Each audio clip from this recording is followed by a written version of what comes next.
So I'm going to talk about 60 days to GATE plan, what you should do, how you should look at things, क्या करना चाहिए, क्या नहीं करना चाहिए, ये सारी बातें करेंगे. ठीक है, there will be a lot of things which you should keep in mind कि ये नहीं भी करना है. ठीक है, because I've been teaching GATE students, guiding GATE students for 12 years now. ठीक है, 12 साल हो गए पढ़ाते पढ़ाते बच्चों को IIT PSU में भेजते भेजते. ठीक है, so I will talk all about that, right? So last minute I am allowing people to join in. उसके बाद we will be starting the session. The flow of the session will be simple. I will take 20 minutes, 25 minutes altogether to talk about general things. और मेरे बात करने के बाद अगर किसी के कोई भी सवाल हैं तो you can always fire that question in the chat box. I will also try to cover things from a perspective of a third year student who is appearing for GATE as well as a fourth year or a pass out student who is appearing for GATE. ठीक है, तो last 60 days हैं, क्या करना चाहिए, कैसे करना चाहिए, अलग अलग फेजेस में होंगे आप लोग, अलग अलग लेवल पे होंगे आप लोग, मैं सभी के बारे में बात करूंगा, तो मेरे साथ बने रहिएगा. This session will not be very long. I believe I will speak for approximately 25 to 30 minutes at max, and then I hope I will be covering most of your questions, most of your doubts. But still, if you have doubts after that also, I can devote half an hour, 1 hour, whatever you want to discuss post that. ठीक है, but 20 से 25 minute मुझे दीजिएगा मेरी बात को रखने के लिए, मेरी बात को समझाने के लिए. और जो भी मैं बातें बोल रहा हूँ ये मेरी बातें नहीं, ये पास्ट ईयर स्टूडेंट्स की बातें हैं, जो लोग टॉप IISc में गए हैं, जो लोग टॉप जगह पे गए हैं, मैं उन्हीं की चीजें आपके साथ शेयर करूंगा. ठीक है, so great. I think we are good to go. I've given you sufficient time for people to join in, and I hope most of you have joined in, most of your friends who are there. Yeah, we will definitely start. ठीक है,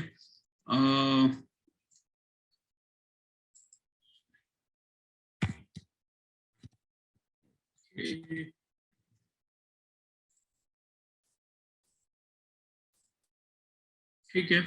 So very good evening, Zeel. So guys, okay, a very warm good evening once again, people who have joined in late. मैं वापिस एक बार आप सभी को अभिनंदन करता हूं अमिताभ बच्चन स्टाइल में. Welcome to this session and I will make sure that this session is worth for you guys. मैं बात करने वाला हूं about the strategies which you should do, और क्या करना चाहिए इस 60 दिनों में. ठीक है, सो क्विकली स्टार्ट करते हैं हम लोग. Let me share the white board. I don't have a strict PPT for that. ठीक है, I don't want to get into a PPT model. What I am trying to do here is मैं आपको 3-4 चीजें बताना चाहता हूं. Now this मेरा एक रिक्वेस्ट है सभी लोगों से कि मेक श्योर दैट जब मैं बोल रहा हूं तो चैट बॉक्स में कोई भी सवाल ना डालें. My request 100% to all of you is please listen to what I'm saying for 20 minutes. 20 minute 25 minute मुझे अपनी बात रखने का मौका दीजिएगा. उसके बाद आपके जो सवाल होंगे आप पूछ लेना, क्योंकि जब मैं बोल रहा हूँगा तो अगर आपको चैट में लिख दोगे तो मेरा माइंड डिस्ट्रैक्ट हो जाएगा and I might miss out an important aspect which I wanted to convey. ठीक है, so make sure that जब मैं बोल रहा हूँ 20 से 25 मिनट आप प्लीज कुछ ना बोलें, मेरी बात को एब्सॉर्ब करें, समझने की कोशिश करें क्या बोलने की कोशिश कर रहा हूँ मैं, क्या समझा रहा हूँ. ठीक है, और उसके बाद आपके जो भी सवाल होंगे I will love to take up all your questions. Sir चलिए, सबसे बड़ी दिक्कत सर सबसे बड़ी दिक्कत क्या है सर? सबसे बड़ी दिक्कत है कि सर अब 60 डेज बचे हैं, कैसे हम लोग एग्जाम को पास करेंगे, कैसे हम लोग आगे बढ़ेंगे. जमीन sir, Shailesh sir, if you can help me with adding people, admit people who are joining late. Otherwise, yes, sir. Yeah, please take care of that particular thing. You are the co-host. Please add on those people in the, admit them so that I don't have to distract this. ठीक है, चलो भाई quickly start करता हूं. मैंने आपसे request किया है प्लीज 20 मिनट मुझे दीजिएगा. 20 मिनट में अपनी बात खत्म करने की कोशिश करूंगा. उसके बाद जो भी आपके सवाल होंगे I will love to answer all your questions one on one. ठीक है, सबके जवाब दूंगा मैं, लेकिन 20 मिनट 25 मिनट मेरी बातों को ध्यान से इत्मीनान से सुनिएगा. ठीक है, चलिए सबसे पहले बात करता हूं मैं आपकी 60 डेज. ठीक है, ये जीवन के ना आपके बहुत ही बेहतरीन दिन होने चाहिए, ठीक है। आप समझने की कोशिश करिएगा, मेरे हिसाब से ये 60 डेज नहीं है, ठीक है। I am talking about December and January, typically 60-65 days, whatever the days are left for GATE now, round figure में हम 60 गिन के चलते हैं। मेरे हिसाब से on an average these are 60 into 5 which is 300 hours, ठीक है। मेरे सर 5 आवर्स ही गिना है, सर ज्यादा नहीं गिनना चाहिए, बिल्कुल ज्यादा गिनना चाहिए, बट आपके यूनिवर्सिटी एग्जाम्स होंगे, ठीक है, आपके कोई ना कोई डिस्ट्रैक्शंस होंगे बीच में, ऑन एन एवरेज में 5 घंटे गिन रहा हूँ, ठीक है। आई हैव 300 आवर्स, मैं हिसाब लगाऊंगा कि मुझे इस 300 घंटे को कहाँ यूटिलाइज करना है, ठीक है। मैं आज के सेशन को 3 लोगों के साथ बात करने वाला हूँ, category A, category B, category C. समझिएगा मैं क्या बात करने की कोशिश कर रहा हूँ। When I'm saying category A, B, C, what do I mean by category A, B and C? Category A वाले बच्चे वो बच्चे हैं जिसके एप्टीट्यूड और मैथ्स को छोड़ के अपनी रिस्पेक्टिव ब्रांच में, एप्टीट्यूड और मैथ्स को छोड़ के अपनी रिस्पेक्टिव ब्रांच में 6 से ज्यादा सब्जेक्ट्स प्रिपेयर्ड है, 6 या 6 से ज्यादा सब्जेक्ट्स प्रिपेयर्ड है। प्रिपेयर्ड की डेफिनेशन क्या होती है वो भी मैं आपको बताऊंगा। These are स्टूडेंट्स जिनके 3 to 5 सब्जेक्ट्स प्रिपेयर्ड है, ठीक है। मैं टेक्निकल सब्जेक्ट्स की बात कर रहा हूँ, एप्टीट्यूड और इंजीनियरिंग मैथ्स को मैं गिन नहीं रहा हूँ, एप्टीट्यूड और इंजीनियरिंग मैथ्स तो सबका तैयार होना ही चाहिए, उसमें तो कोई डिबेट है ही नहीं, ठीक है। और यहाँ पर मैं गिन रहा हूँ 1 से 3 सब्जेक्ट्स आपके तैयार है। अगर आपका एक भी सब्जेक्ट अभी तक तैयार नहीं है, sorry boss, this session is not for you. आप 60 दिन में कुछ नहीं कर पाओगे, मैं आपको पहले बता देता हूँ, ठीक है। बहुत ग्रेट नहीं कर पाएंगे अपन अगर आपका एक भी सब्जेक्ट अभी तक तैयार नहीं है।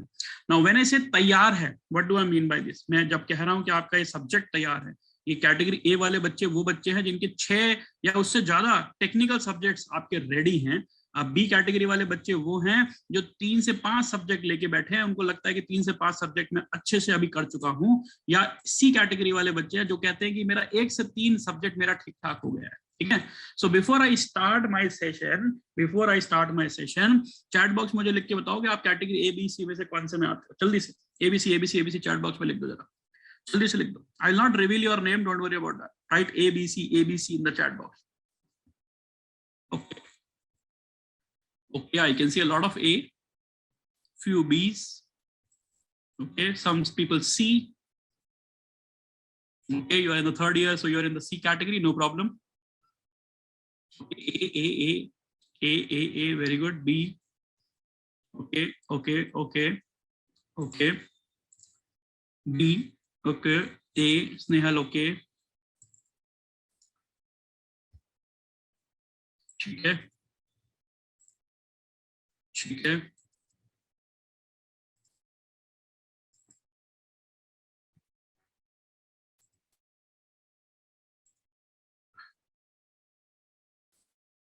Okay,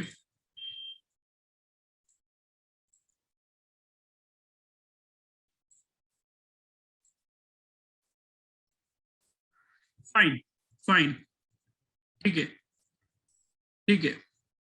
So there is a mixed reviews. We have people from A category, people from B category, people from C category. नहीं, अच्छा, अब मैं जब थोड़ी सी चीजें बताना चाहता हूँ कि अगर आप कहते हो कि मेरा ये सब्जेक्ट टेक्निकल सब्जेक्ट तैयार है, तो किस बेसिस पे आप कहोगे? अगर आप कहते हो कि मेरा ये टेक्निकल सब्जेक्ट तैयार है, तो किस बेसिस पे आप कहोगे? आपके उस सब्जेक्ट के थ्योरी नोट्स रेडी होने चाहिए, आपने पढ़ लिए होने चाहिए उस सब्जेक्ट, एक सब्जेक्ट की बात करो, ठीक है। इसी सब्जेक्ट के आपने previous year questions at least 10 years के सॉल्व कर लिए होने चाहिए।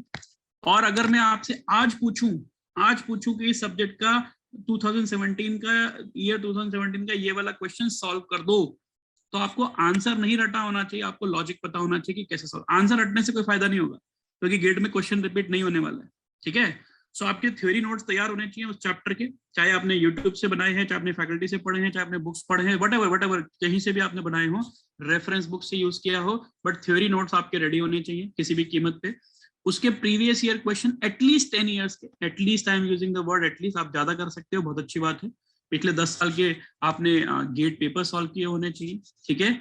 आपकी फैकल्टी ने जो आपको एक्स्ट्रा क्वेश्चन प्रैक्टिस कराए हैं, एक्स्ट्रा क्वेश्चन जो इस पे प्रैक्टिस कराए हैं, वो आपने सॉल्व किए होने चाहिए, ठीक है।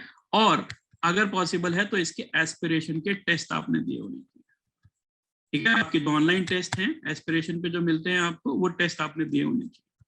अगर आपने इतना पैकेज कंप्लीट किया हुआ है, extra questions bye faculty member या फिर आप किसी भी सोर्स को यूज कर रहे हैं, ठीक है, आप किसी पब्लिकेशन का बुक यूज करते हैं, तो वो एक्स्ट्रा क्वेश्चंस आपने किए होने चाहिए। अगर आपने इतना सब किया है और आप आज या इस सब्जेक्ट को मुझे बता सकते हो कि आपने क्या कंप्लीट किया है, तो वो आपका सब्जेक्ट कंप्लीट किया जाता है ना, तब आपका ये सब्जेक्ट मैं कहता हूँ कंप्लीट कहलाता है। समझ रहे हैं मेरी बात को? ठीक है, जब तक कि आपने ये नहीं किया है होगा, तब तक कि आप ये सब्जेक्ट जो है वो कंप्लीट नहीं कहलाएगा। ठीक है, अकॉर्डिंग टू मी आपका सब्जेक्ट कंप्लीट नहीं है। Clear what I am trying to say? ठीक है, राइट। अगर आपका मैं सब्जेक्ट कंप्लीट की डेफिनेशन बता रहा हूँ आपको, सब्जेक्ट कंप्लीट कब कहलाएगा? सब्जेक्ट तब कंप्लीट कहलाएगा जब थ्योरी नोट्स तैयार हैं, previous year questions at least 10 years के आपने किए हुए हैं, एक्स्ट्रा क्वेश्चन जो आपके फैकल्टी ने दिए या आपने सॉल्व किए हैं वो किए हुए हैं, और एस्पिरेशन के टेस्ट आपने खत्म किए हुए हैं। ठीक है, if you have done this, if you are in this category, then you can say my one subject is done. ठीक है सर, चलिए अब मैं बात करता हूँ ABC कैटेगरी के बच्चों से। ठीक है, सबसे पहले मैं A कैटेगरी के बच्चों से बात कर रहा हूँ। कैटेगरी A का बच्चा कौन है? कैटेगरी A का बच्चा वो है जिसने एटलीस्ट 6 टेक्निकल सब्जेक्ट्स उड़ा रखे हैं, जो मैंने पिछली बार बताया था उसको। ठीक है, so first thing you should do is at least, देखो एक चीज समझने की कोशिश करना, इन अ गेट पेपर 3 तरह के क्वेश्चंस आते हैं। एक को हम कहते हैं सिटर्स। सिटर्स समझते हो? ये सभी के लिए, कैटेगरी ABC तीनों के लिए बात कर रहा हूं मैं। सिटर्स का मतलब समझते हो? सिटर्स का मतलब जो बैठे बैठे हो जाएंगे। ठीक है, गेट का 100 मार्क का जो पेपर है ना, 100 मार्क का जो पेपर है, उसके अंदर 100 मार्क के पेपर के अंदर अप्रोक्सीमेटली 30, पिछले 20-25 साल का पेपर उठा के देख लो, 30 मार्क का पेपर ऐसा आता है जिसको मैं कहता हूँ सिटर्स। सिटर्स का मतलब समझ गए? जो बैठे बैठे सॉल्व होंगे। सर बैठे बैठे कैसे सॉल्व होंगे? बैठे बैठे ऐसे सॉल्व होंगे कि these are questions which are based on formulas. आपको फॉर्मूला आता है, आपको बेसिक कॉन्सेप्ट, फॉर एग्जांपल आपको बोला गया है कि x² is equal to y plus lambda into lambda square plus 2, something of that kind, just example दे रहा हूँ। ठीक है, आपको बोला है कि ये एक फॉर्मूला है, अगर आपको ये फॉर्मूला पता है तो आप क्वेश्चन सॉल्व कर पाओगे। अब प्रॉब्लम कहाँ होती है फॉर्मूला बेस्ड क्वेश्चंस में? एक तो आपके पास होनी चाहिए फॉर्मूला बुक। अगर आपने अपनी हैंड रिटन फॉर्मूला बुक नहीं बनाई है, इसको हम फॉर्मूला बुक बोल सकते हो, कॉन्सेप्ट बुक बोल सकते हो, whatever you want to say, ठीक है, इसको बनाइएगा। और अभी तक नहीं बनाई है तो आज से बनाना स्टार्ट कर दो, बहुत इंपॉर्टेंट है। हर सब्जेक्ट की एक ही बना लो, पूरी ब्रांच की एक ही बना लो, कोई दिक्कत नहीं है। उसमें आप हर चैप्टर के या हर सब्जेक्ट के इंपॉर्टेंट्स लिखोगे।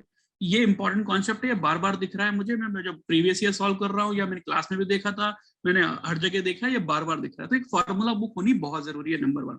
ये लास्ट के 7 दिनों में 8 दिनों में ना यही बुक काम आएगी और कुछ काम नहीं आएगा। और मैं आपको बताया हूं कि ऑलमोस्ट 30% पेपर सिटर्स होता है, मतलब फॉर्मूला बेस्ड होता है। अगर प्रॉब्लम कहाँ होती है पता है? हमारे 10 सब्जेक्ट हैं, हर सब्जेक्ट में ऑलमोस्ट 10 चैप्टर्स आ जाते हैं, और हर चैप्टर के अंदर अप्रोक्सीमेटली 10 कॉन्सेप्ट आ जाते हैं या फॉर्मूले आ जाते हैं। अब पंगा ये है कि 1000 हो गया, 10 into 10 into 10 है कि नहीं, 10 into 10 into 10, अप्रोक्सीमेटली मैं कम कर करके भी 700 to 800 फॉर्मूलाज या कॉन्सेप्ट है। पंगा ये है कि वो 700 to 800 फॉर्मूलाज अगर हम एग्जाम के अंदर ले गए याद करके तो हम जीत जाएंगे। अगर हम नहीं लेके गए पाए तो गड़बड़ हो जाएगी। समझ रहे हैं आप मेरी बात को? ठीक है, so Dhruvin please don't write, guys who have joined late, I am telling you please don't write anything in the chat box. अभी कुछ मत लिखिए, जो सवाल पूछने लास्ट में पूछेगा, otherwise I will get distracted. जो मैं कहना चाहता हूं मैं 20 मिनट में अपनी बात खत्म करूंगा, so please don't distract me by writing anything in the chat box. ठीक है, ओके। सो मैं आपको कह रहा हूं कि 800 राइट टिपिकली आपके पास कॉन्सेप्ट्स हैं या फिर फॉर्मूलाज हैं, ठीक है, अप्रोक्सीमेटली। ठीक है, now in this 800 formulas you can directly get 30 approximate marks. 30 mark का पेपर सीधा होता है। पंगा कहाँ होता है? वो फॉर्मूला याद नहीं है। कभी कभी डिवाइड बाय 2 का गड़बड़ कर देते हैं, कभी स्क्वायर नहीं लगाते फॉर्मूले में। यही छोटी गलतियां हम लोग करते हैं और कॉलेज के एग्जाम में भी होती है। ठीक है, it is not to happen, these are called as silly mistake, these are called as memorization mistake. But in sitters को अगर आपको पाना है, अगर आप 12,400 रुपए के इंसान बनना चाहते हो, मालूम है ना 12,400 क्या है? स्टाइपेंड है ना, एटलीस्ट वहां तक तो लाऊं यार, गेट क्वालिफाई तो होऊंगा ना मैं। सबसे पहला चीज, स्टाइपेंड लूंगा कि नहीं लूंगा वो अलग बात, लेकिन गेट क्वालिफाई करना है फर्स्ट स्टेप। ठीक है, इंजीनियर को तो सबसे पहला सवाल वो होता है ना, मिनिमम कितना लाना है सर। आप तो काम की बात बताओगे, तो काम की बात सिटर से हो जाएगी। ठीक है सर। सेकेंड टाइप के क्वेश्चन जो होते हैं which are concept based questions. अगर आपने क्लास ढंग से नहीं की है, अगर आपने कुछ रेफरेंस बुक्स नहीं पढ़ी हैं, अगर आपने प्रीवियस ईयर क्वेश्चंस के लॉजिक नहीं समझे हैं, अगर आपने फंडामेंटल डेवलप नहीं किया है, तो ये क्वेश्चंस आपसे सॉल्व होना बहुत मुश्किल है। अराउंड 40 to 55 मार्क्स के क्वेश्चंस और अप्रोक्सीमेटली 40 to 50 मार्क्स के questions you can say comes from concept, right? Basic concepts होना चाहिए आपका। These are not direct formula based questions. आपकी न्यूमेरिकल एबिलिटी अच्छी होनी चाहिए, आपकी फंडामेंटल रीजनिंग स्किल्स अच्छी होनी चाहिए। These are concept based question. अगर आपने डिटेल में उस टॉपिक को नहीं पढ़ा है तो ये क्वेश्चन सॉल्व करना मुश्किल होता है। And the final thing I am telling you is the last type of question, which is application based, which are approximately 20 to 30 marks question. ये ऐसे questions होंगे जो लास्ट वाले में कैटेगरी बोल रहा हूँ वो बिल्कुल नए होंगे। It could be new concept, it could be an old concept, but given some other values, some other conditions, आपको कुछ सोचने पे मजबूर करेगा, ऑन द स्पॉट आपको डिसीजन लेने को कहेगा, और 20 से 30 मार्क का क्वेश्चन उस तरीके का होगा। ठीक है, नाउ ये पूरे पेपर का एनालिसिस में बता रहा हूँ। किसी भी बंदे के लिए सबसे पहली चीज होनी चाहिए, एक फार्मूला बुक बनाइए। अगर आपके पास है बहुत अच्छी बात है, नहीं है तो प्लीज बना लीजिए, it will help you a lot. उस फार्मूला बुक का नाम फार्मूला बुक या concept book, whatever you want to keep it, you can. एक कॉन्सेप्ट बेसिकली होने चाहिए आपके पास कि क्या हमें इंपॉर्टेंट कॉन्सेप्ट्स हैं। मैंने बताया किसी भी ब्रांच में आप चले जाओ 650 से लेके 850 के बीच में कॉन्सेप्ट के फॉर्मूला मिलेंगे। अगर जो बच्चा, मैं गारंटी से बोल रहा हूँ, पिछले 25 साल का एनालिसिस बता रहा हूँ आपको, कि जो बच्चा उस 600-800 फॉर्मूलेस को ढंग से करके चला गया और पेपर में रिकॉल कर पाया, 30 नंबर कहीं नहीं गया भैया, आपका मिनिमम क्वालिफाइंग मार्क्स आपके आ गए। ये गारंटी है मेरी आपको। ठीक है, सेकेंडली, जिसने क्लास अटेंड किया है, जिसने अच्छे से कॉन्सेप्ट बिल्डअप किया है, उसका ये 40 नंबर आएगा, पक्का आएगा, कोई रोक नहीं सकता। ठीक है, हाँ, आपने अगर रेफरेंस बुक्स नहीं पढ़ी हैं, आपने अगर बहुत डिटेल में उस टॉपिक को नहीं किया है, तो यहाँ पे चैलेंज हो सकता है। बट यार, even getting these 2 marks 30 and 50, you are reaching a 70-75, which is good enough to get a good IIT call and a PSC call. देखो, एक चीज समझने की कोशिश करना, आप सीधा सीधा ना 90 मार्क्स पे जंप नहीं करोगे। You know, I always give a formula which I normally say is an 80-80 formula. ठीक है, व्हाट इज एन 80-80 फॉर्मूला? जिन लोगों ने मुझे कभी सुना है, ठीक है, मैं उनके लिए, उन लोगों को पता होगा मेरा 80-80 फॉर्मूला। जिन्होंने नहीं सुना है, मैं उनके लिए बता देता हूँ। मैं ये कहता हूँ, गेट में ना कोई भी सब्जेक्ट को 100% करके मत जाना। कई बार ऐसा होता है कि मैं अब कर भी नहीं पाओगे यार, GATE such a wide syllabus it has, you will not be able to complete your 100% of the syllabus. आप कभी भी किसी सब्जेक्ट में कॉन्फिडेंट होंगे ही नहीं, होंगे ही नहीं। मैं बता रहा हूँ आपको, आज तक तो मुझे कोई बच्चा नहीं मिला जो मुझे बोलता है सर इस सब्जेक्ट का कुछ भी सवाल पूछ लो मैं बता दूंगा। नहीं हो सकता। Even a faculty can not. Please understand, GATE का सिलेबस इतना वास्ट है, इतना वाइड है कि आप किसी भी सब्जेक्ट में 100% हो ही नहीं सकते। सो मेरा ये कहना होता है कि भैया आप 80% सिलेबस को ढंग से पढ़ के जाओ। 80% सिलेबस को, जो पॉपुलर सिलेबस है, ठीक है, 80% सिलेबस है जो पॉपुलर सिलेबस है, उसको ढंग से पढ़ के जाओ किसी भी सब्जेक्ट का, और उसका 80% ही परफॉर्म करो। तो अगर 100 मार्क का सिलेबस है आपका गेट का, उसका मैं कितना पढ़ने को कह रहा हूँ? 80%, और उसी का 80 परफॉर्म करने को कह रहा हूँ। तो इसका 80% का मतलब 80 मार्क्स का पेपर में पढ़ के जा रहा हूँ, और इस 80 मार्क्स का भी 80%, तो 8 64, मतलब 64 मार्क्स ले आने की बात करो। Are you guys with me? What I am trying to say, ये 80-80 रूल क्या है मेरा, समझ में आ रहा है सभी को? सीधा सीधा 90 मार्क्स, 100 मार्क्स, 80 मार्क्स पे जंप करने जाओगे तो मुंह के बल गिर जाओगे। मैं अभी बता देता हूँ। अगर आप पहली बार गेट लिखने वाले हैं, so the first approach you have to keep is a 80-80 rule. पहला स्टेप आपका होना चाहिए कि मेरे मॉक्स जब मैं स्टार्ट करूंगा प्रोबेबली दिसंबर में, तो मॉक्स के अंदर you should be targeting 80% syllabus पढ़ के जाऊंगा, उसका 80% भी परफॉर्म किया तो आई विल स्टिल गेट अ 64। अंगा का होता है, बच्चे का स्कोर आता है 30, 20, 80, 18, राइट? ये जो 20, 30, 40 में अटक जाते हो ना, वो इसीलिए अटक जाते हो कि तुम सीधा सीधा 90 को एम करते हो और फिर कुछ भी नहीं कर पाते। अगर आपको लगता है मैं थोड़ा सा वीक हूं, no problem, you go for a 70-70 rule, no problem. What is 70-70 rule? 70% syllabus पढ़ के जाओ, उसका 70% भी परफॉर्म करो तो भी 49 मार्क्स आता है यार। हाँ, if you are in category A, then you can go for a 90-90 rule, I am okay with that. अगर आप कैटेगरी ए में हैं अभी भी, तो 90-90 रूल में जाइए, मतलब 81 मार्क्स ला सकते हो बिल्कुल। 90% चीजों को पढ़ के जाओ, उसका भी 90 परफॉर्म करो, you will still get a 80-85 marks definitely. समझ में आ रहा है मेरा बात? ठीक है, now coming to the category wise discussion. ये हो गया, समझ में आया सेटर्स क्या होते हैं, कॉन्सेप्ट बेस्ड क्वेश्चंस क्या होते हैं, कितने परसेंट आते हैं। I hope everybody knows this thing by now. ठीक है, आपको ये समझ में आता होगा। सेटर्स का मतलब simple formula based questions, concept buildup questions and application based questions. ठीक है, अच्छा, अब मैं बात करता हूं आपसे थोड़ा थोड़ा कैटेगरी ए बी सी वाला। कैटेगरी ए कौन थे? वो बच्चे जिनके 6 सब्जेक्ट तैयार है, एटलीस्ट 6 से ज्यादा टेक्निकल सब्जेक्ट्स की बात कर रहा हूँ, जो अभी ऑन द स्पॉट 6 में से ज्यादा सब्जेक्ट आपको फटाफट उसका रिवीजन करके बता सकते हैं, उसके क्वेश्चन सॉल्व कर सकते हैं, या प्रीवियस ईयर ऑलरेडी लगा चुके हैं। ठीक है, आपके लिए सबसे 3 चीजें बताऊंगा। सबसे इंपॉर्टेंट चीज, revision of this 6 subjects. Revision of this 6 subject is very very important. आपको मान के चलना है कि आपकी कॉलेज की एग्जाम आ रही होगी या आ चुकी होगी या आने वाले दिनों में आएगी, और ये पूरे हिंदुस्तान के बच्चों के साथ होगी। ये अपनी यूनिवर्सिटी को कोसने मत लग जाना कि यार क्या गंदी यूनिवर्सिटी है मेरी, है ना, अटेंडेंस का पंगा करती है, ये करती है, असाइनमेंट करती है, अभी एग्जाम डाल दिए, कोविड काल है, नहीं लेते तो क्या हो जाता, ऑनलाइन की जगह फिजिकल लेने को लग गए, क्या जरूरत है उन्हें। प्लीज अंडरस्टैंड, ये सारी चीजें होंगी, ये बहाने देना बंद कर दीजिए। ये आप बहाने किसी और को नहीं दे रहे हो, केवल अपने मन को तसल्ली देने के लिए दे रहे हो, कोई फायदा नहीं होने वाला। Please understand, you have to live with that particular environment, आपको जीना पड़ेगा। इस समय पे ना बहुत इंपॉर्टेंट है इन 60 दिनों में आपका पॉजिटिव रहना।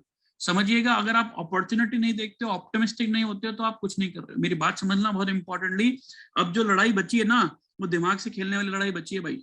ठीक है, मेहनत डेफिनेटली अपना रोल प्ले करेगी, और अक्रॉस इंडिया लाखों बच्चे मेहनत करने में लगेंगे, लेकिन जो दिमाग से खेलेगा वो शतरंज का खिलाड़ी बन जाएगा, जो जो जीतेगा। Please understand, you have to play with your brain very very effectively. दिमाग का गेम है, ठंडे दिमाग से रखिएगा, चीजों को स्ट्रक्चर्ड वे में काम करिएगा। ठीक है, so revision is a very very important. ठीक है, सबसे इंपॉर्टेंट है रिविजन ऑफ दीज 6 सब्जेक्ट्स। अगर आपके ये 6 सब्जेक्ट जो आपने कर चुके हो, या 7 सब्जेक्ट या 8 subject, whatever subject you have done, उसका रिविजन नहीं किया तो मर जाओगे। अब इंपॉर्टेंट सवाल, सर रिविजन करते कैसे? रिविजन ऐसे करते हैं कि आपके पास 4 चीजें मैंने बताया। आपके पास थ्योरी नोट्स हैं, आपके पास प्रीवियस ईयर क्वेश्चंस हैं, आपके पास एक्स्ट्रा क्वेश्चंस हैं, आपके पास एस्पिरेशन क्वेश्चन है, और अगर आपके पास 5वां सोर्स है तो 5वां सोर्स भी हो सकता है। कैसे रिविजन करूंगा? मैं फटाक से थ्योरी नोट्स पढ़ूंगा जो मैंने मेरे हैंड रिटन है। अगर कहीं से जेरोक्स किया था तो आप हैंड रिटन बना लो, कोई दिक्कत नहीं, अभी भी कुछ बिगड़ा नहीं है, मेरे पास 40-50 दिन है, मैं हैंड रिटन कर सकता हूँ। उन हैंड रिटन नोट्स को, इंपॉर्टेंट फॉर्मुलेस को, सारी चीजों को मुझे लगभग 1 दिन लगना चाहिए रिवाइज कर देने में, मैक्सिमम 1 डे, मैक्सिमम 1 डे। ठीक है, जितने भी मैं सब्जेक्ट्स की बात करूं, एक सब्जेक्ट की बात करूं, अगर मैंने वो रिवाइज कर लिया किसी भी एक सब्जेक्ट को, ठीक है, तो प्रीवियस ईयर क्वेश्चंस में कोई से भी साल का उठाऊं, मान लीजिए 2014 का मैं क्वेश्चन उठाता हूं, क्वेश्चन नंबर 3 लेट्स से, ठीक है, या क्वेश्चन नंबर 5, या 2016 का मैं क्वेश्चन नंबर 8 उठाता हूं, कुछ भी मैं क्वेश्चन उठाऊं कोई भी ईयर का, या इस प्रैक्टिस में से कहीं से भी क्वेश्चन उठाऊं, मेरे से वो आज सॉल्व होना चाहिए। अगर वो आपसे सॉल्व नहीं होता है, आपको आंसर सॉल्यूशन देखना पड़ता है, आपको लॉजिक क्लिक नहीं करता है, तो आपका रिवीजन कमजोर है भाई, आपने रिवीजन अच्छे से नहीं किया है। समझ रहे हैं मेरी बात को? It is important that you do a lot of revision and lot of question solving. अगर आप क्वेश्चन ही सॉल्व नहीं कर रहे हो तो कोई फायदा नहीं होगा। ठीक है, if you have not done anything of that kind, तो आप कुछ फायदा नहीं कर रहे। ठीक है, ठीक है, मेरी बहुत इंपॉर्टेंट रिक्वेस्ट है आप सभी से कि रिवीजन करिएगा। ठीक है, people who have done at least 6 subjects plus, that is one thing. Second thing, आपके लिए, ये सभी के लिए बता रहा हूं मैं, फैकल्टी के नोट्स बहुत इंपॉर्टेंट हैं, उस नोट्स को ऐड ऑन करते जाइएगा। अगर कोई नई बात पता लगती है, ठीक है, कोई दिक्कत नहीं है, नई बात को उसके बाद ऐड ऑन कर लीजिए। कोई नया कॉन्सेप्ट मिलता है, कोई नया क्वेश्चन मिलता है, फॉर्मूला तो नहीं मिलेगा डेफिनेटली, बट अगर नया क्वेश्चन मिलता है, अच्छा रिविजन एक बार नहीं, रिविजन अगर आप करना चाहते हो तो 3 से 4 बार मिनिमम रिविजन किसी भी सब्जेक्ट का लगेगा फॉर दिस कैटेगरी स्टूडेंट। ठीक है सर, अगर मैं 3 से 5 सब्जेक्ट अभी तक खत्म किया हूं, तो भाई तुम्हारे लिए सबसे पहले चीज होगी कि you cover at least 3 subjects in the month of December and 3 subject in the rest, I would से not the 3 but our the rest in the month of January.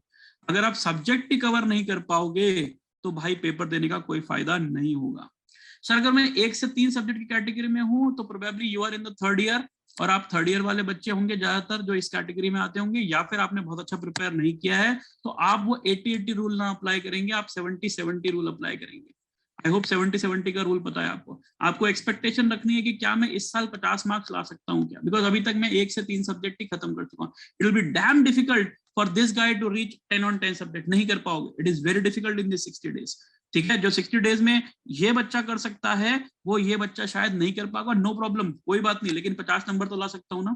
हो सकता है मैं 4-5-6 सब्जेक्ट ही पढ़ के जा रहा हूँ, it's okay, I am saying 70% syllabus पढ़ के जाऊंगा और उसका 70% भी परफॉर्म कर दिया तो भी मेरा 49 मार्क्स आता है, that is more than sufficient. This guy have to think 90-90, मतलब 90% पढ़ के जाऊंगा और 90% परफॉर्म करूंगा तो 81 मार्क्स आएगा, बट ये बंदे को 50 मार्क्स आने पे भी खुश होना चाहिए, बिकॉज अभी शायद उसकी प्रिपरेशन उस लेवल पे नहीं थी। ठीक है sir, right now so first thing I have told you is most important critical thing for all of you guys is revision is the key. अगर आप रिविजन नहीं कर रहे हो मर जाओगे। अगर आप एक एवरेज स्टूडेंट हो तो मेरा सजेशन है 5 times revision is must, must. ये सब टॉपर्स करते हैं, आप अकेले नहीं हो। अगर आप स्कोर लाना चाहते हो, अगर आप वेरी गुड स्टूडेंट हो तो 3 बार revision will be sufficient enough. अगर आप वीक स्टूडेंट हो तो शायद 7 बार भी रिवीजन करना पड़ेगा। एक एवरेज स्टूडेंट के लिए 5 बार रिवीजन बनता है, ठीक है। Secondly I would have already discuss, notes आपके बहुत तगड़े हुए बने हुए होने चाहिए और नोट्स में आप एड ऑन करते जाइए। आप कोई टेस्ट सीरीज सॉल्व कर रहे हो, ठीक है, एटलीस्ट 1 या 2 टेस्ट सीरीज जरूर लगा लेना। खाली एक टेस्ट सीरीज के भरोसे मत बैठना। आइस गेट आपको एक टेस्ट सीरीज देगा, उसके अलावा 1 या 2 टेस्ट सीरीज आपको और ले लेनी चाहिए। कोई भी प्लेयर की ले लो, कोई फर्क नहीं पड़ता, सबके पास सिमिलर क्वेश्चंस हैं, ठीक है। सो नोट्स के साथ साथ आपको एड ऑन बनाने बहुत जरूरी है। जैसे ही आपने कोई कॉन्सेप्ट पढ़ा, ठीक है, उस कॉन्सेप्ट के साथ अगर कहीं पे कोई क्वेश्चन मिलता है आपको तो उसको वहां पर ऐड ऑन कर लीजिए, ठीक है। एक फोल्डर बना लीजिए लैपटॉप में, कंप्यूटर में, जहां पर अच्छे अच्छे क्वेश्चंस का स्क्रीनशॉट खींच के रखोगे, वो रिवीजन के टाइम पे लास्ट में काम में आएगा, ठीक है। That is very important. वो फॉर्मूला बुक मैंने बनाने को बोला, उसके साथ साथ ये एड ऑन्स होंगे। मान लीजिए आप कोई क्वेश्चन सॉल्व कर रहे हो, उसको सॉल्व करने के बाद आपको लगा ये बहुत अच्छा क्वेश्चन था, उसको अलग से रखना चाहिए, मेरे को रिवीजन पे इसको देखना चाहिए, तो बिल्कुल करना चाहिए, ठीक है। तीसरी चीज बहुत इंपॉर्टेंट है, एनालिसिस। देखो अब जितने भी टेस्ट सीरीज आप दोगे, जितने भी मॉक्स आप लिखोगे, अब होता क्या है, हम मॉक्स लिखते हैं तो उसमें एक तो राइट क्वेश्चन होता है, एक रॉन्ग क्वेश्चन होता है, अनअटेम्प्टेड क्वेश्चन होता है ना। और मॉक खत्म हो जाने के बाद, 3 घंटे का मॉक खत्म हो जाने के बाद हमारी गलती क्या करते हैं हम लोग, हमें देखते राइट हो गया, वेरी गुड, मजा आ गया, इसको आगे बढ़ते ही नहीं। यार कई बार ऐसा भी तो होता है कि तुम कंफ्यूज हो बिटवीन 2 ऑप्शंस हो, फिर तुमने टिक किया और वो तुम्हारा सही है। इसका मतलब ये जरूरी थोड़ी कि तुम्हारा कॉन्सेप्ट ठीक है, इसका मतलब तुम्हारा कॉन्सेप्ट कमजोर है। तो ये जो राइट किए हैं इनको भी दोबारा देखना बहुत जरूरी है, ठीक है। ये जो गलत हो गए, हम क्या करते हैं, यहाँ पे लिखा होता है व्यू सॉल्यूशन, और हम बोलते हैं अरे यार क्यों गलत हो गया, फटाक से व्यू सॉल्यूशन पे क्लिक करते हैं और उसका सॉल्यूशन देख लेते हैं, बोलते हैं ओ हमने ये गलती किया। भाई ये बिल्कुल ब्लंडर कर रहे हो। जो बच्चे ये व्यू सॉल्यूशन पे क्लिक कर रहे हैं पहले अटेम्प्ट में, वो बहुत बड़ा ब्लंडर कर रहे हैं। अगर आपका कोई क्वेश्चन गलत हो गया है तो प्लीज फाइट विद योरसेल्फ। क्यों गलत हो गया? क्या मेरी कैलकुलेशन मिस्टेक है? क्या मेरी कॉन्सेप्चुअल एरर है? क्या मैं नोट्स पे वापस जाना चाहिए? क्या मुझे रेफरेंस बुक पे जाना चाहिए? कोई भी चीज अपने आप से रिकॉल करके अपनी गलती पकड़ पाओगे, वो सबसे अच्छा एनालिसिस होगा। अगर आप खुद से अपनी गलती नहीं पकड़ सकते तो आप अच्छे एनालाइजर नहीं हो। समझ रहे हैं मेरी बात को? 1 बार 2 बार 3 बार आपने अटेम्प्ट कर लिया, फिर भी आपको क्लिक नहीं कर रहा, कैलकुलेशन भी ठीक लग रही है, कॉन्सेप्ट भी ठीक लग रहा है, फिर भी आपका आंसर नहीं आ रहा है, तो व्यू सॉल्यूशन पे क्लिक करके चेक कर लेना, मुझे कोई दिक्कत नहीं है। लेकिन पहली बार में नहीं करेंगे आप, पहली बार खुद के दिमाग को रिकॉल करने को मजबूर करेंगे। देखो पेपर में सॉल्यूशन नहीं होने वाला, पेपर में आपका फैकल्टी नहीं होने वाला, पेपर में आप होंगे और आपका दिमाग होगा, तो आपके दिमाग को ही रिकॉल करना होगा। समझ रहे हैं मेरी बात को? ठीक है। और number 3 question which is unattempted question, तो 2-3 कारणों से अनअटेम्प्टेड रहेगा। एक तो सर टाइम नहीं मिला था मुझे पेपर में, दूसरा ये वाला कॉन्सेप्ट ही मुझे नहीं पता है, ठीक है, तीसरा मेरा कैलकुलेशन में आंसर ही मैच नहीं हो रहा है, ठीक है। तो 3-4 रीजन हो सकते हैं, ठीक है। अगर वो टाइम की प्रॉब्लम थी तो आप सॉल्व करो, आप सॉल्व करो। हालांकि टाइम की प्रॉब्लम होती नहीं है इतनी ज्यादा, क्योंकि 3 घंटे का पेपर होता है, सफिशिएंट टाइम मिलता है। हाँ, अगर ये कॉन्सेप्ट ही तुम्हें नहीं पता है तो व्यू सॉल्यूशन पे बिल्कुल क्लिक करना है, देखना है उसका सॉल्यूशन। अगर आपको लगता है कि ये कॉन्सेप्ट बार बार आया और मैंने नहीं पढ़ा है, ऐसा हो सकता है कि कहीं कॉन्सेप्ट आपने पढ़ा ही नहीं है और नया कॉन्सेप्ट है, तो मैंने कहा इस एड ऑन में डाल दीजिए, कोई दिक्कत नहीं है। हाँ, आप 10 मॉक लिखे और उसमें कभी एक बार ऐसा कॉन्सेप्ट आया तो फिर उसको छोड़ सकते हो, it is not very important for you, ठीक है। हाँ, अगर आप कैलकुलेशन के बाद आंसर नहीं निकाल पा रहे हो तो भी मैंने कहा आपको अटेम्प्ट जरूर मारना है उसको 2 बार 3 बार, और उसके बाद व्यू सॉल्यूशन पे आपको क्लिक करके देखना है। I hope this point is clear कि कैसे किसी पेपर को या मॉक को एनालिसिस करोगे। और मॉक बिल्कुल लिखिएगा। सर कितने मॉक लिखने चाहिए? अगर आप ए कैटेगरी में आते हैं, ए कैटेगरी का मतलब है कि अगर आप चाहते हैं कि मैं बहुत अच्छा परफॉर्म करूं, ठीक है, मुझे आईआईटी चाहिए, मुझे पीएसयू चाहिए, तो the number of mocks anybody should take, ठीक है, और द टेस्ट सीरीज की मैं बात कर रहा हूं, anybody should take anything between 10 mocks to 20 mocks. और अगर मैं बात करूंगा, अगर आप अच्छा परफॉर्म करना चाहते हो तो 15 मॉक लिखिएगा। 15 to 20 मॉक्स you should do with analysis. Sir कब लिखे हैं? हमारे पास टाइम ही नहीं है यार। देखो अगर आप पूरी तैयारी नहीं भी किए हो ना, अगर आप 60-70% सिलेबस भी कर लियो, मेरा सजेशन है मॉक लिखना स्टार्ट कर सकते हो, ठीक है। मोटा मोटा अगर आप देखो तो आपके पास 8 वीक्स हैं, हम 2 महीने की बात कर रहा हूँ मैं, 8 वीक्स हैं, ठीक है। तो मिनिमम से मिनिमम 8 मॉक, मतलब हर एक वीक में 1 मॉक लिखना बहुत जरूरी है। अगर आप 8 मॉक्स भी नहीं लिख रहे हो तो sorry boss, I will not be able to help you. और nobody in this world will be able to help you to get good marks. आपको एटलीस्ट गुड मार्क्स लाने के लिए 15 से 20 मॉक्स लिखने चाहिए, उनका एनालिसिस करना चाहिए, चाहे वो फुल लेंथ टेस्ट हो, चाहे, इसलिए मैं कह रहा हूँ 1 से 2 टेस्ट सीरीज आपको जरूर ले लेनी चाहिए, ठीक है। So this is what I would say as of now in this particular forum. Revision कीजिए, जम के रिवीजन कीजिए, कॉन्सेप्ट डेवलप कीजिए, नोट्स अच्छे से बना लीजिए और उसके बाद एड ऑन्स डालते जाइए जितनी भी चीजें आती हैं। एनालिसिस बहुत इंपॉर्टेंट है, कोई भी टेस्ट, चाहे सेक्शनल टेस्ट लिख रहे हो, टॉपिक टेस्ट लिख रहे हो, सब्जेक्ट टेस्ट लिख रहे हो, प्रीवियस ईयर क्वेश्चंस के टेस्ट लिख रहे हो, whatever you are doing, please do a lot of analysis and test series को बहुत फोकस कीजिए और अभी से टेस्ट सीरीज देना स्टार्ट कर दीजिए। अगर अभी आपके एग्जाम है तो एग्जाम निपटा लो, उसके बाद देना। और यार आप प्री फाइनल और फाइनल ईयर के एग्जाम्स अब आपसे कुछ डिफिकल्ट है क्या? आप इंजीनियर हो, अब आपको पता है जुगाड़ कैसे लगाना है ना। एग्जाम में कैसे पास हुए उससे फर्क नहीं पड़ता, बस पास होने चाहिए, ठीक है। तो अब आप इंजीनियर हो, आपको मैं क्या बोलूं ओपन फोरम पे कि एग्जाम के लोड ज्यादा नहीं लेना। हाँ, फर्स्ट ईयर में होते तो मैं समझता कि तुम पढ़ते, ठीक है। अभी तो फाइनल ईयर में आ गए हो, ठीक है, या प्री फाइनल ईयर में हो, तो तुम्हें पता है कैसे फैकल्टी को मैनेज करना है, तो मैनेज कर लो ना भाई, ठीक है। गेट इज वेरी इंपॉर्टेंट, जिंदगी भर रिपेंट करोगे अगर अभी मेहनत नहीं की। ये 60 दिन, ये 60 डेज आने वाले आपके 60 मंथ्स को डिफाइन करेंगे। आप मानते हो इस मेरी बात? 5 साल एटलीस्ट आप डिफाइन कर रहे हो बेस्ड ऑन दिस 60 डेज। इस 60 दिन में जो बच्चा मेहनत कर लिया, जो फाइट मार लिया, वो आगे निकल जाएगा। मैं अभी बता देता हूँ, ठीक है। अभी तक अगर आप मीडियोकर लेवल की तैयारी कर रहे थे, 40-50 मार्क के आसपास सोच रहे थे, इन 60 दिन में मेहनत करके आप 70, 80, 90 तक जा सकते हो। It is quite possible. Only thing is you have to dedicatedly work. और ये बहाने देने बंद कर दो कि मेरी यूनिवर्सिटी एग्जाम है, मेरा ये है, मेरा वो है। भाई ये सब बहाने, सबके साथ समस्या है ना, तमिलनाडु से लेके और कश्मीर तक, everybody will have the same समस्या। Then why are we cribbing about this thing? Let's focus hard on our studies, let's focus hard on our revision, let's focus hard on our clear instant. Consistency रखना बहुत जरूरी है, ठीक है। कोई concept नया आता है, सीख लो अभी। देखो लास्ट के 15 दिन 20 दिन पहले जब मैं सेशन लूंगा ना आपका, लगभग 15 जनवरी के आसपास, तब मैं कहूंगा कि अपनी वीकनेस पे काम करना बंद कर दो, राइट। तब अपनी स्ट्रेंथ के ऊपर काम करो, वीकनेस पे काम मत करो। अभी मैं कहूंगा अगले 30 डेज के लिए अपनी स्ट्रेंथ पे, वीकनेस पे भी काम कर सकते हो। अगर कोई सब्जेक्ट आपका वीक है तो उस पर काम कर सकते हो, ठीक है। अच्छा, कपल ऑफ थिंग्स मोर। आप अपने सब्जेक्ट्स को 3 कैटेगरी में डिवाइड कर सकते हो, ठीक है। Category 1, category 2 and category 3। Broadly ज्यादातर बच्चों का सिचुएशन इस तरीके का ही होता है कि आपके 2 से 3 सब्जेक्ट ऐसे होंगे जो आपके बहुत मजबूत होंगे। अब now this varies from person to person. मेरा सब्जेक्ट नंबर 1, 3 और 8 अच्छा है, तो आपका सब्जेक्ट नंबर 2, 4 और 6 अच्छा हो सकता है। Depends upon person to person, ठीक है। सो 2 से 3 सब्जेक्ट आपके बहुत अच्छे होंगे, they will be good category. 2 से 3 सब्जेक्ट आपके ऐसे होंगे जो आपके एवरेज है, ठीक ठाक लेवल पे आप कर पाते हो, ठीक है। और मोटा मोटा 2 या 3 सब्जेक्ट ऐसे होंगे जो आपके बैड हैं, जो आपने पढ़े ही नहीं है या आपको बहुत अच्छे से समझ में नहीं आए। I hope most of you would be having the similar type of stuff. आपको ज्यादातर सब्जेक्ट कैटेगरी 1 में रखने की कोशिश करनी है, ठीक है। ज्यादातर सब्जेक्ट आपको कैटेगरी, मैं टेक्निकल सब्जेक्ट्स की बात कर रहा हूँ, एप्टी और मैथ्स बिल्कुल चिंता मत करो। जनवरी में हम बहुत तगड़े वाले क्लासेस करेंगे, we will do a lot of sessions, I will teach you personally. आप किसी भी सिटी से बिलोंग करते हो, एप्टीट्यूड में मैं आपको गारंटी देता हूँ 15 मार्क ले आएंगे। कुछ मत करना एप्टीट्यूड में, खाली मेरे सेशन अटेंड कर लेना अगर आपने नहीं किए तो, और प्रीवियस ईयर क्वेश्चन सॉल्व कर लेना, आपका 15 मार्क्स आ रहा है एप्टीट्यूड में, that guarantee we can do. Maths also, I'm very sure I'll give you a lot of questions. I'll give you short questions in the month of January. Don't worry about that. और maths और aptitude आपका पक्का लगा लेंगे हम लोग। तकलीफ technical subjects की, उसमें मेहनत लगती है, ठीक है सर। तो अब यहाँ पे 3 कैटेगरी मैंने बताई है। ऐसी कैटेगरी हो सकता है आपकी ज्यादा सब्जेक्ट्स में, कम सब्जेक्ट में, मैं एक एवरेज बात कर रहा हूँ, ठीक है। तो ये वो कैटेगरी है जो आपके सब्जेक्ट वेरी गुड है, ठीक है। ये आपके सब्जेक्ट्स हैं जो टिपिकली एवरेज हैं, और ये आपके सब्जेक्ट्स हैं टिपिकली बैड है, ठीक है।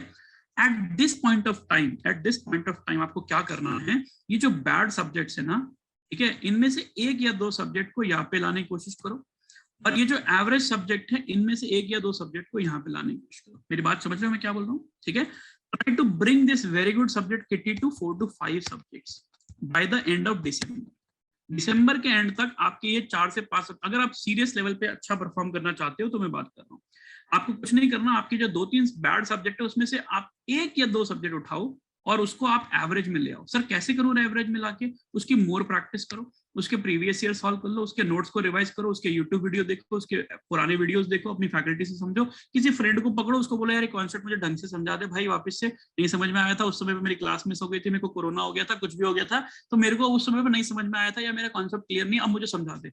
उसको प्रैक्टिस कर करके, रिगरसली तैयारी कर करके, टारगेट रख के इसको यहाँ पे ले आओ, कोई दिक्कत नहीं है, ठीक है, बिल्कुल यहाँ पे ले आओ, ला सकते हो, एटलीस्ट एवरेज बना लो, एटलीस्ट ये बना लो कि यार इसके कुछ बेसिक इजी वाले क्वेश्चंस आएंगे ना, सिट्रस आएंगे इस सब्जेक्ट के, तो मैं सिट्रस तो कर दूंगा, ठीक है, इतने तो मैं पक्का कर दूंगा, ऐसा नहीं कि मैं को क्वेश्चन ही छोड़ के आ जाऊंगा, एटलीस्ट सिट्रस तो मैं कर दूंगा। एप्लीकेशन बेस्ड क्वेश्चन सॉल्व नहीं होगा चलेगा, कॉन्सेप्ट बेस्ड शायद होगा तो चलेगा, लेकिन एटलीस्ट मेरे से सिट्रस तो पक्का, फॉर्मूला बेस्ड क्वेश्चन तो इस सब्जेक्ट के पक्का सॉल्व कर दूंगा, ठीक है। और यहां से एक या दो सब्जेक्ट को आप यहाँ कैटेगरी में कन्वर्ट करने की कोशिश करोगे अगले 30 डेज के अंदर, नेक्स्ट 30 डेज के अंदर, समझ में आ रहा है मेरा बात, ठीक है।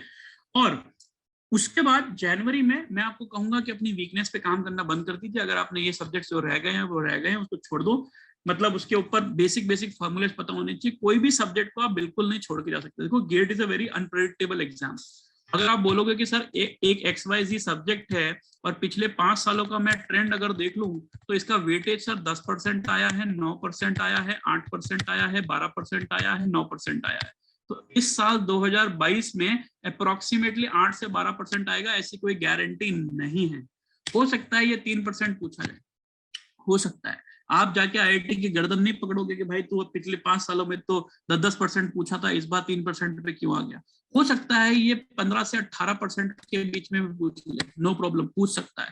तो आपको नहीं पता कि कौन से सब्जेक्ट पे उसका दिल आ जाएगा और कौन से सब्जेक्ट पे वो ज्यादा क्वेश्चन पूछ लेगा, इसलिए आपको हर चीज को इस नजर से प्रिपेयर करना है कि उसमें से 18 मार्क्स का आ गया तो मैं क्या करूंगा, मेरी बात समझ रहे हो, 3 मार्क का आया तो मैं कुछ नहीं कर सकता, ठीक है, लेकिन 18 मार्क का आया तो मेरे लिए बहुत कुछ खोने को है, इसलिए मेरे लिए हर सब्जेक्ट इंपॉर्टेंट है, तो किसी भी सब्जेक्ट को मैं 0 तो नहीं करके जाऊंगा, कुछ सब्जेक्ट्स को मैं कैटेगरी 3 में रख सकता हूँ जो मेरे बैड है, आइडियली 0 होना चाहिए या फिर 1 से 2 सब्जेक्ट होने चाहिए जो मेरे बैड होंगे, फाइनल लेवल पे मैं बात करूं, अभी शायद 3 या 4 सब्जेक्ट भी हो सकते हैं या 2 या 3 सब्जेक्ट भी हो सकते हैं टेक्निकल सब्जेक्ट, पर फाइनल लेवल पे 1 या 2 ही होंगे जो मेरे बैड होंगे, जिनके फॉर्मूला बेस्ड क्वेश्चन तो शायद मैं कर पाऊंगा, लेकिन कॉन्सेप्ट या एप्लीकेशन बेस्ड क्वेश्चन आएंगे तो मेरे से शायद नहीं लेंगे, that's okay with us, that's okay with us, ठीक है।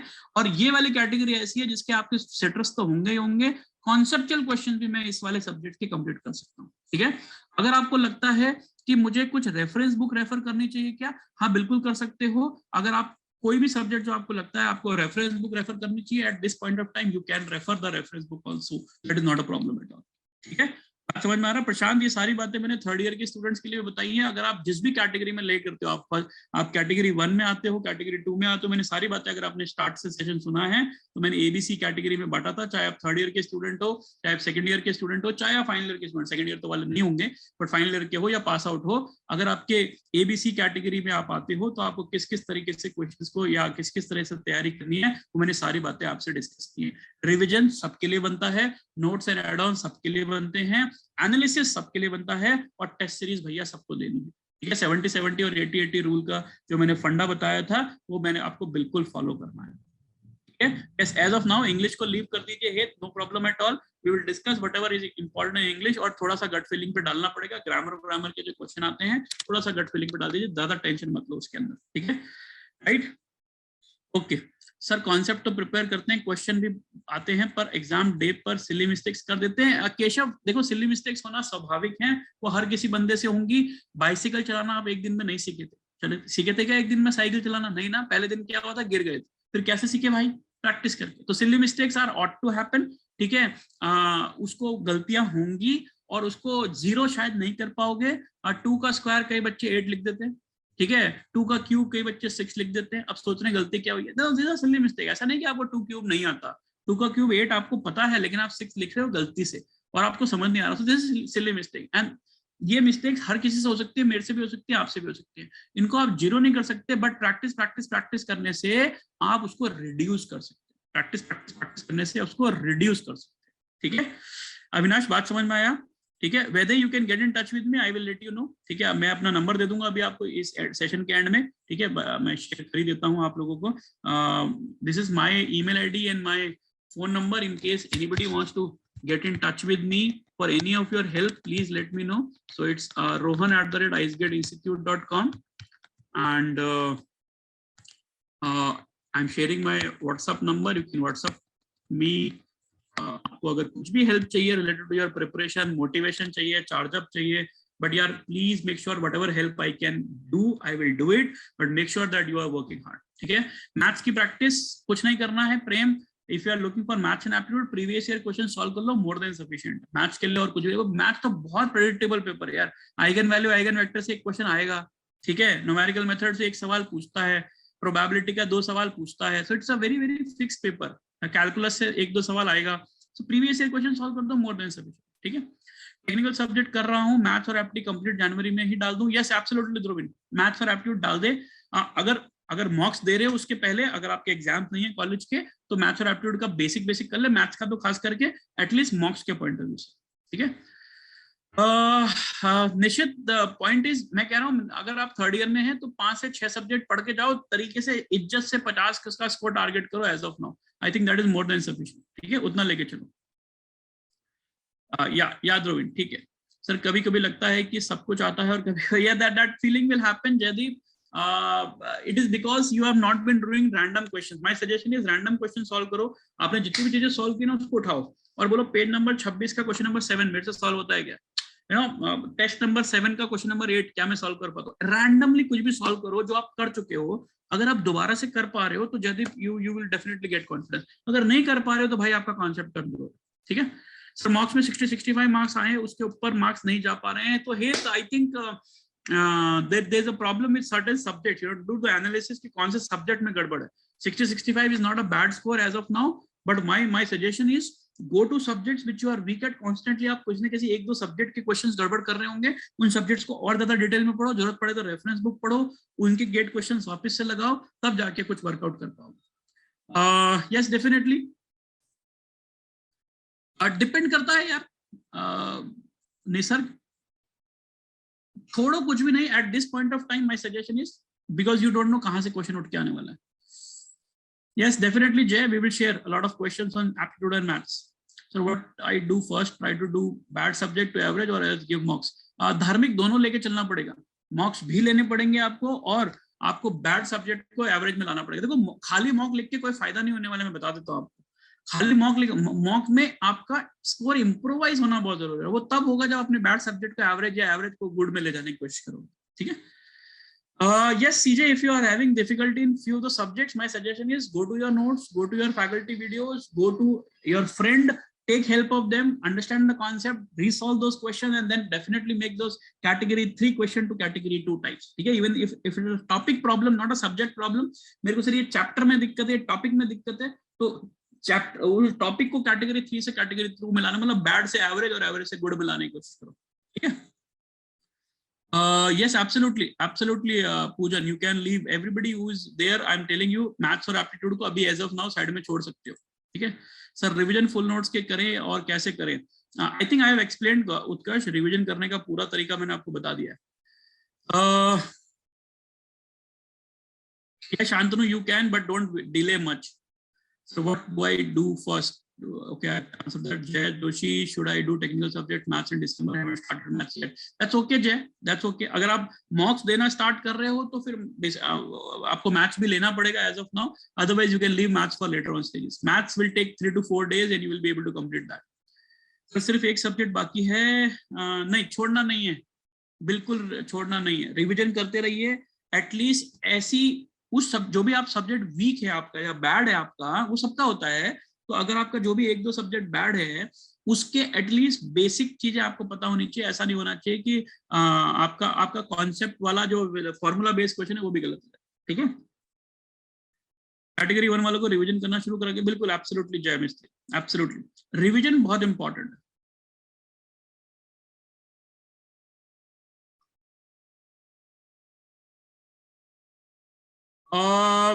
Shubham my suggestion is please at least अगर आप कैटेगरी सी में आते हो कि आपने 1 या 2 सब्जेक्ट ढंग से किए, तो my suggestion is 4 to 5 subjects आप करने की कोशिश करो। डोंट गो फॉर 100% के लिए जाओगे कुछ नहीं कर पाओगे। जैमिन आई think I have answered that question. Inconsistency इसलिए है क्योंकि रिवीजन अच्छा नहीं किया है भाई। कभी स्कोर अच्छा आता है, कभी स्कोर खराब हो जाता है। इसका रीजन है कि मेरा रिवीजन बहुत अच्छे नहीं हुआ। आप देखो कम करो लेकिन शिद्दत से करो। 3 सब्जेक्ट करो, 4 सब्जेक्ट करो, बट बहुत इत्मीनान और शिद्दत से करो, मेरा सजेशन वो है। और धीरे धीरे गाड़ी बढ़ेगी। 90 मार्क्स सीधे नहीं आएंगे बॉस। पहले आप बोलो मैं 40-45 मार्क्स लाने की कोशिश करूंगा। जिस दिन 40-45 आ जाते हैं उस दिन 60-65 लाने की कोशिश करूंगा। वो आ जाते हैं तो 70-80, और अगले 60 दिनों में आप अपना ग्राफ बढ़ता देखोगे अगर आप रिगरसली प्रिपरेशन करोगे, ठीक है। Sir, I tend to forget very good subjects, even though I could have solved them when I learned it. Priyank, I think revision is the only key which I can tell you. ठीक है? PSU में जाने के लिए नहीं बेटा, 5 subject complete किए, at least 7 subject वैसे ही करने पड़ेंगे आपको। और PSU में जाना है, अच्छे PSU में जाना है या किसी भी जगह पे जाना है, भले आपको कहीं भी नहीं जाना है, मेरा सजेशन है 70 to 80 मार्क्स तो आपको टारगेट करना पड़ेगा। ठीक है? Sure, we will definitely we will let you know. Harshit, definitely we will do. ठीक है, I think I've answered most of your question. Sir if mock में 65 आ जाते हैं तो गेट में कितने प्रेडिक्ट कर सकते हैं? डिपेंड करता है आप मॉक कौन सा दे रहे हो। अगर टफ मॉक है तो 65 इज अ गुड मार्क्स, 20% का इंक्रीमेंट आप मांग सकते हो इन एक्चुअल पेपर ऑल्सो। ठीक है, डिपेंड करता है मॉक कौन सा दे रहे हो। सर थ्योरी नोट्स में से शॉर्ट नोट बनाने चाहिए, एब्सोल्युटली साहिल, मैंने कहा फॉर्मूला बना लीजिए। ठीक है, फॉर्मूला बुक मैंने स्टार्टिंग ऑफ द क्लास में बताया था। ठीक है, प्रेम वी विल ट्राई, मैं गारंटी नहीं दे सकता उस बात का, but we will try. ICE की mock probably second week of December में स्टार्ट हो जाएगी। I will give the exact date. ठीक है, Harshit you can take up any of them, both of them are good enough. ठीक है, आप कोई भी टेस्ट सीरीज ले लीजिए, मेडेजी एएस किसी की भी उठा लीजिए, दोनों स्टैंडर्ड हैं। ठीक है, you can pick up any of the test series. ठीक है, कितने मार्क्स चाहिए for IIT Gandhinagar? So IIT Gandhinagar Harsh would be somewhere around, depend upon branch to branch, but I would say generally the marks required for IIT Gandhinagar from gate paper, out of 100 it will be around 55 to 60, right? And if you are from computer science probably थोड़ा सा cut off ज्यादा हो सकता है। DICT के लिए somewhere around 50-55। धार्मिक, I think I have answered that question। ठीक है,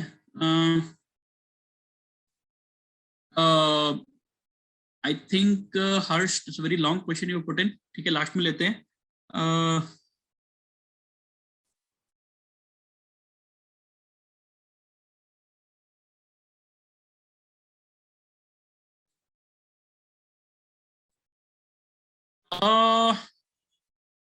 So I don't know what expenses you are talking about। ठीक है, आपका जो पैकेज लगेगा वो आपको बॉम्बे में जॉब करने को नहीं देगा। ठीक है, जो IIT बॉम्बे से पढ़ोगे तो आप बॉम्बे में नौकरी करोगे ऐसा नहीं है भाई।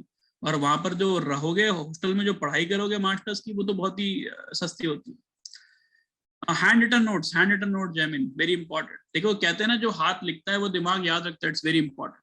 ठीक है, आई थिंक विवेक सबसे पहला एस्पिरेशन करना होगा। सबसे पहली चीज देखो, घर का खाना नहीं खाओ और मैं पड़ोस का खाऊं तो फायदा नहीं। सबसे पहला मैं कहूंगा खुद का खाना खा लो, मतलब आप घर का खाना खा लो, मतलब एस्पिरेशन सॉल्व कर लो। उसके बाद आप मेडिजी एस जहां पे जाना चाहते हो जा सकते हो, मुझे कोई दिक्कत नहीं है। ठीक है, बट पहले घर का खाना खाइए। PSU के लिए टॉप गेट में अच्छे IIT के लिए 70 मार्क्स तो टारगेट करिए, 70 marks. Kruti, I think I will share my number. You can get in touch with me. I'll help you. Okay, my number is there on the screen. Kruti, I'll help you on that. So instrumentation question are unpredictable compared to EC. ऐसा नहीं है, same ही होते हैं राहुल। खाली वो जो आपके core subject है इंस्ट्रूमेंटेशन एंड AOBI, उनके सब्जेक्ट क्वेश्चन अलग होंगे, बाकी it is almost the same. How many marks will be sufficient to get target for NIT? Vedant, if you want to go for an NIT, target 50 to 60 marks. 50 से 60 mark target कीजिए, अच्छी NIT मिलती है। IIT Bombay के लिए कितनी cut off चाहिए for civil engineers? For any type of branch if you are looking for, IIT Bombay will ask you for anything somewhere between 75 marks. ठीक है, क्लियर है? ठीक है, so I think I have answered most of your question. Harsh, I think I have answered your question. ठीक है sir, मैंने FM किया है पूरा कॉन्सेप्ट, पर इसके बाद मैंने उसका सब्जेक्ट टेस्ट दिया, उसमें 11 आए। उस टेस्ट का एवरेज स्कोर ओवरऑल 15 जैसा था, बट देन सर मुझे समझ में नहीं आया कि कैसे मैं उस सब्जेक्ट को इम्प्रूव करूं। So Dhruvin, my suggestion is go to all the questions once again. Try to take another test of FM somewhere or the other. कहीं और सोर्स से आप FM का एक और टेस्ट देने की कोशिश करो, पिछले 10 साल के पेपर सॉल्व करने की कोशिश करो। FM के कॉन्सेप्ट कहीं एक दो गलत है आपके, जो क्वेश्चंस आपसे नहीं हुए थे वो अपने फ्रेंड से या अपने नोट से समझने की कोशिश करो, and retake FM test again and again. ठीक है, अलग अलग सोर्सेज आपको मिल जाएंगे, नहीं मिलते हैं तो मुझसे कनेक्ट करो, I will definitely let you know. ठीक है sir, if you don't get IIT NIT but taking admission in the Tier 3 college, Jatin it depends. ठीक है, कौन से कॉलेज में जा रहे हो और आपका क्या स्कोर आया है और आपकी क्या एस्पिरेशन है। ठीक है, तो वो जब रिजल्ट आ जाएगा तब हम बात कर लेंगे। मेरा नंबर स्क्रीन पे लिखा हुआ है। ठीक है, वो आप मेरे से डिस्कस कर लेना। तब sir I am right now revising and मेरा फोकस ये है कि जो भी मैं करूँ एकदम अच्छे से करूँ, like previous. Yes absolutely Dhruvin, that is what you should look forward for. ठीक है, Poojan, you can get in touch with me. मेरा suggestion is first to go for aspiration and then probably you can go for mid easy और ACE का test series. ठीक है, अब mid easy या ACE में से एक test series आप ले लीजिए. That will be more than sufficient. ठीक है? Clear everyone? Vivek, yeah, in case you want to get connected to me, मेरा number screen पे लिखा हुआ है, मुझे WhatsApp कर लीजिए. I will give you the time and we can discuss, debate. आपको जो भी सजेशन चाहिए, एडवाइस चाहिए, आई विल डेफिनेटली, मुझे ईमेल भी कर सकते हो, मुझे व्हाट्सएप भी कर सकते हो. मैं डेफिनेटली आपको हेल्प करूंगा, whatever best I can do.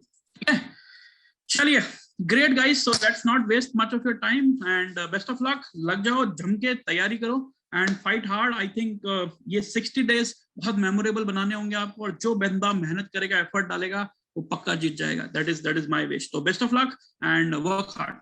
Thank you. Yes, absolutely. ठीक है, okay, good night everyone, bye bye.